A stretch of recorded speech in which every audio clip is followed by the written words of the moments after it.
kuti adhifende. Vanenge vakuvara munoenda pakati pane vakagara madhokota achakurapai.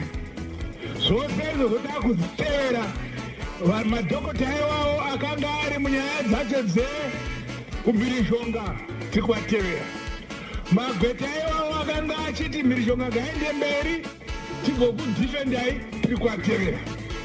Uyo anenge asarudza umhirishonga, anenge asarudza umhesa mukono, aiwa takakwana tosangana naye. Anenge avasarudza runyararo norugare, haleluya kwaari, rugare nemazuva ake ngaawedzekwe munyika inotongwa navatema. Asi avasarudza mhirishonga mazuva ava.